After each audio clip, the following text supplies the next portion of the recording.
কোরআন শরীফে আছে, আল্লাহ তাআলা বলছে, পাথরের অবস্থা বলছে, কোরআনে পাথরের কথা আছে।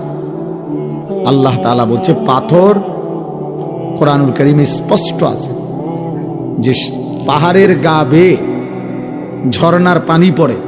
আল্লাহ তাআলা বলেন এটা পাথরের কান্না। ওয়া ইন্না মিনাল হিজারাতি লামা ইয়াতাফাজ্জারু মিনহুল আনহার, পাহাড় ফেটে সেখান থেকে নহর প্রবাহিত হয় এই পাহাড়ের গা বেয়ে। ওয়া ইন্না মিনহা লামা ইয়াহবিতু মিন খাশিয়াতিল্লাহ, আল্লাহ বলছে অনেক পাথর আছে এমন পাহাড়ের উপরে যেগুলো আল্লাহর ভয়ে পাহাড়ের গা বেয়ে নিচে খসে পড়ে। পাহাড় পাথর।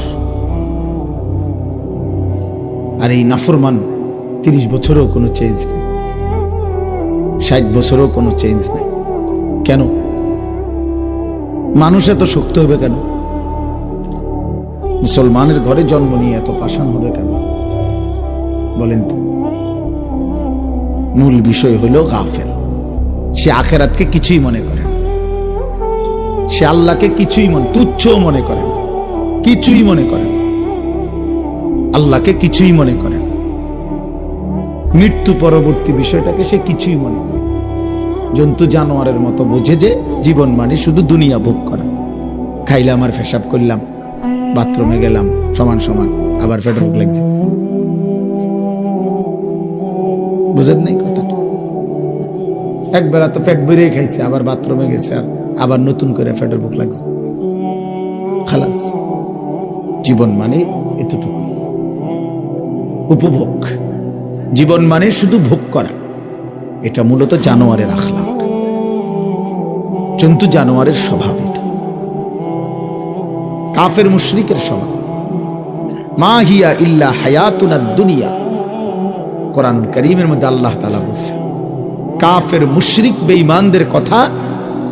আল্লাহ বলেন বেঈমানের কথা হলো জীবন আর কিছুই নয়, শুধুই দুনিয়া। আল্লাহ বলছে এটা বেঈমানদের কথা। কোরআনুল কারীমের মধ্যে আছে যতবার নবীজি আখিরাতের কথা বলতেন মক্কার কাফেররা বলতো হাযা শাইউন আজীব, মুহাম্মদ এটা তো আশ্চর্য কথা।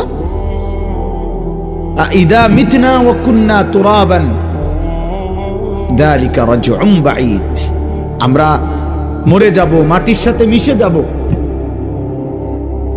আমরা একেবারে মাটির সাথে মিশে নিশ্চিহ্ন হয়ে যাব, আবার পুনরায় আমাদেরকে আখিরাতে উঠাবে, এটা তো একদম অবাক।